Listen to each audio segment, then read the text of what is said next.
Bonsoir à tous, ravi de vous retrouver pour ce nouveau numéro du 7-8 Culture. Au programme aujourd'hui. La chapelle royale et le cabinet d'Angle du Roi viennent d'être restaurés. Boiserie, architecture, charpente, dorure, tous deux ont subi une rénovation intégrale. Vous découvrirez le résultat des chantiers, mais aussi leur histoire. Clap de fin pour l'estival. Après 33 ans d'existence, le festival de musique de Saint-Germain-en-Laye s'arrête. La ville souhaite à la place proposer un nouveau rendez-vous musical, Saint-Germain en live, prévu pour le mois d'octobre. Et puis avec la crise sanitaire, le métier d'Antonius a changé. Joueur d'orgue de Barbarie, l'artiste souhaite désormais les anniversaires par visio. Au premier confinement, il en a souhaité 70. Et je vous le disais en titre, les restaurations de la chapelle royale et du cabinet d'Angle du Roi sont terminées. Tous deux ont subi une rénovation intégrale pour retrouver leur éclat d'antan. Les explications des travaux avec les représentants des chantiers. Une restauration intégrale, c'est ce qu'a connu le cabinet du roi cette année. Architecture, boiserie et ameublement ont fait l'objet d'une rénovation ou d'un nettoyage. Les boiseries étaient dans un état d'empoussièrement, de saleté même pour certains.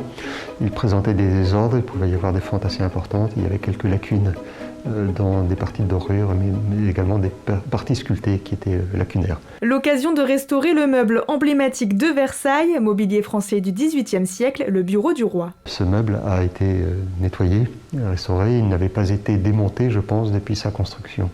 Donc c'était une grosse opération qui a été menée à Paris, dans un centre qu'on appelle le C2RMF, Centre de recherche et de restauration des musées de France, et qui a nécessité au préalable des analyses. Financée par un mécénat Rolex, la restauration de la pièce a duré 1 an. Historiquement, Louis XV avait fait de cette pièce son cabinet de travail. Dans les années 1750, c'est établi, c'est la pièce dans laquelle le roi travaille seul ou avec un secrétaire, un ministre. C'est pas la pièce officielle, mais c'est la pièce, c'est le bureau du roi, si on peut employer ce terme. Autre chantier de restauration qui vient de s'achever après 3 ans de travaux, celui de la chapelle royale. La charpente du bâtiment était abîmée, sculptures, vitraux et dorures ont été restaurés. On a vraiment voulu porter la restauration dans son ensemble, donc du fêtage couverture aux ornements plomb et aux ornements de sculpture. Donc les statues en elles-mêmes ont porté une restauration assez conséquente également. Au total, une centaine de personnes s'est succédé sur le site pendant le chantier, 12 corps de métiers différents. Objectif, restaurer le visuel d'origine de la chapelle. La dorure n'a plus été refaite depuis le 19e ni le 20e. Donc c'est là aujourd'hui qu'on redécouvre Versailles sous vraiment à l'inauguration que Louis XIV a pu voir lors de son règne. C'est le dernier projet du roi Louis XIV avec Jules Hardouin-Mansart, architecte privilégié du roi. Pièce emblématique de la chapelle, les 2 groupes sculptés d'anges redorés. C'est les anges redorés et puis on peut voir, on verra dans le département, c'est devenu le phare, je pense, de Versailles, parce qu'à 20-30 km, on voit émerger cette dorure magnifique. Coût du projet, près de 15 millions d'euros. Une nouvelle plateforme musicale sur le site des médiathèques de Saint-Quentin-en-Yvelines, mais aussi sur ordinateur, tablette ou encore portable. Music Me permet d'accéder à de nombreux titres musicaux. Célia Gatsongo, bonsoir. Bonsoir. Vous avez téléchargé l'application. Oui, c'est fait sur donc tablette, ordinateur ou mobile. L'application s'appelle Music Me pour bibliothèque. Elle est gratuite pour tous les Saint-Quentinois et les adhérents donc des médiathèques, mais aussi pour tous les travailleurs et les étudiants donc de Saint-Quentin-en-Yvelines. Cette plateforme musicale est l'équivalent donc de Spotify ou Deezer. On retrouve vraiment donc tous les styles de musique de toute époque. Il y a de tout. De tout. Ça va de Gilbert Bécaud à Matt Pokora, en passant par les comédies musicales, en passant par Damso, le dernier Damso. On peut retrouver aussi de la musique étrangère. C'est pas forcément que des chansons américaines ou anglaises ou en français. On trouve vraiment des choses très, très particulières. Et donc Célia, quel est le lien entre justement Music Me et les médiathèques ? Eh bien, c'est une plateforme complémentaire au service collection des médiathèques, puisque vous pouvez retrouver dedans de nombreuses playlists qui ont été faites par les bibliothécaires, intégrées ensuite sur le site des médiathèques de Saint-Quentin-en-Yvelines. Par exemple, des titres pour vous détendre, par exemple comme la chanson Fly On de Coldplay, que l'on peut écouter.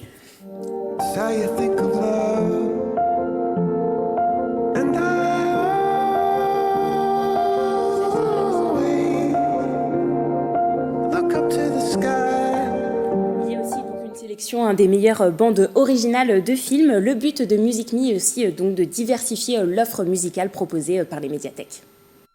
C'est vraiment l'idée de proposer de la musique d'une façon différente, mais vraiment en lien avec nos collections. C'est une façon pas de transmettre, mais de partager, en tout cas avec les adhérents, nos envies, parce que souvent c'est des playlists qui ont un sens. Voilà, même pour nous, et puis on met des chansons qu'on aime aussi dedans, et ça permet de faire connaître. Il est aussi possible de créer sa propre playlist personnelle. Il ne vous reste plus donc qu'à vous inscrire sur le site de la médiathèque, rubrique musique en ligne, ou si vous avez déjà un compte adhérent, et bien tout simplement de télécharger directement l'application mobile. Merci Célia Gatsango d'avoir été avec nous. Merci.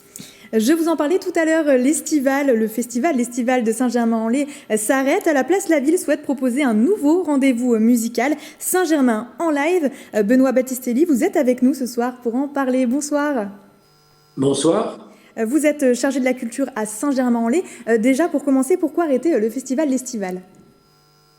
Bien écoutez, la ville de Saint-Germain-en-Laye a soutenu fortement depuis l'origine le festival l'Estival. Elle a soutenu pendant plus de 30 ans, mais on a constaté ces dernières années une certaine forme d'essoufflement.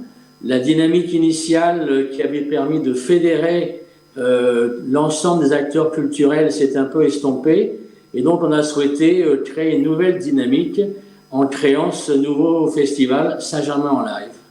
Donc il y aura bien un rendez-vous musical cette année, puisque le festival est en préparation. En quoi il va être différent de cet ancien festival ? Alors nous avons un triple objectif. Le premier, c'est de proposer une offre musicale la plus large possible. Naturellement, toujours les chansons françaises et francophones, mais aussi les musiques actuelles, les musiques amplifiées, le jazz, les musiques du monde, le hip-hop, le rock, la pop, les arts de la rue, bref, une offre musicale extrêmement diversifiée qui permet de répondre aux goûts et aux envies de l'ensemble des générations. Et c'est donc cette volonté d'ouverture sur l'ensemble des esthétiques musicales qui nous gouvernent. Le deuxième objectif, c'est de rassembler et fédérer l'ensemble des acteurs culturels de la ville, non seulement évidemment les équipements culturels municipaux, le théâtre avec ses différentes salles, le conservatoire, mais aussi nos partenaires publics, le château de Saint-Germain et son domaine, le musée Maurice Denis pour lequel s'achève une rénovation de très grande ampleur, et puis les associations culturelles et artistiques de la ville, que ce soit des écoles de danse, que ce soit des chorales, et puis naturellement la Clé, qui est une des principales scènes de musique actuelle en Île-de-France et qui est un formidable incubateur de jeunes talents. Ce nouveau rendez-vous aura donc lieu au mois d'octobre, là vous en parliez. Qui va s'occuper de l'organisation, de la programmation ? Est-ce que c'est justement ces établissements culturels ? Est-ce que ce sera un partenariat avec les associations ? Ce sera un partenariat avec l'ensemble des structures dont j'ai parlé.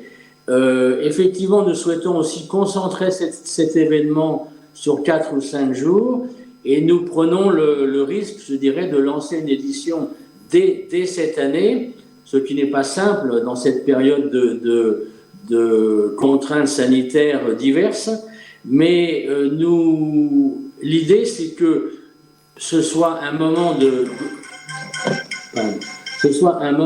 fête musicale, soit un moment de fête musicale qui va occuper non seulement les lieux, mais aussi, je dirais, l'ensemble de la ville, avec des spectacles gratuits dans les jardins du château, sur la place du marché, et puis les bars, les restaurants, qui, Dieu merci, seront ouverts à cette époque en octobre, eh bien, pourront proposer des concerts et des spectacles. Donc c'est vraiment un moment privilégié pour lancer la saison culturelle de la ville de Saint-Germain-en-Laye.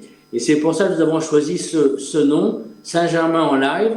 Saint-Germain parce que c'est vraiment Saint-Germain qui va créer cet événement, Et live, eh ben live, c'est un terme musical bien connu et qui signifie tout ce qui est, je dirais, direct, spontané, c'est la vie, quoi.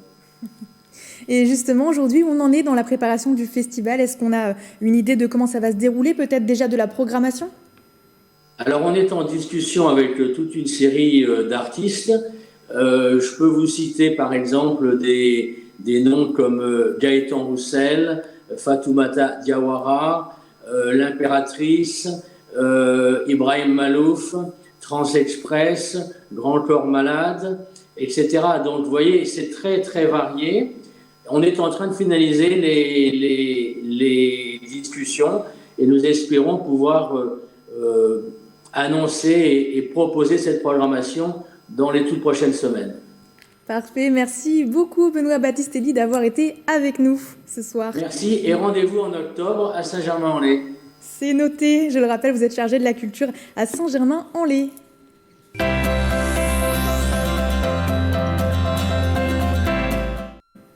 Joueur d'orgue de Barbarie, avec la crise sanitaire, le métier d'Antonius a évolué. L'artiste travaillait dans l'événementiel, mais aussi dans les EHPAD. Avec le confinement, en mars dernier, il a proposé de souhaiter l'anniversaire à des résidents par Skype.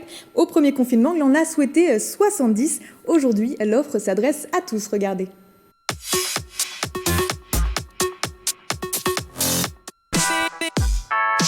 Je lis le texte qui a été présenté, enfin qui a été demandé et écrit par la famille ou par l'ami qui envoie ce message.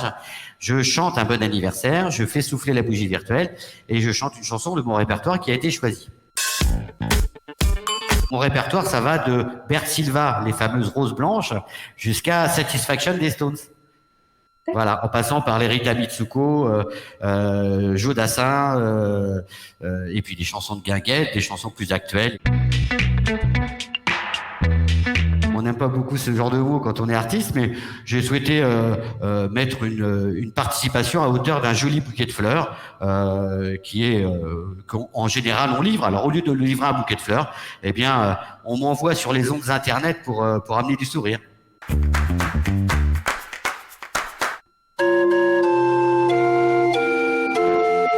Joyeux anniversaire, joyeux anniversaire, joyeux anniversaire, TV78, joyeux anniversaire.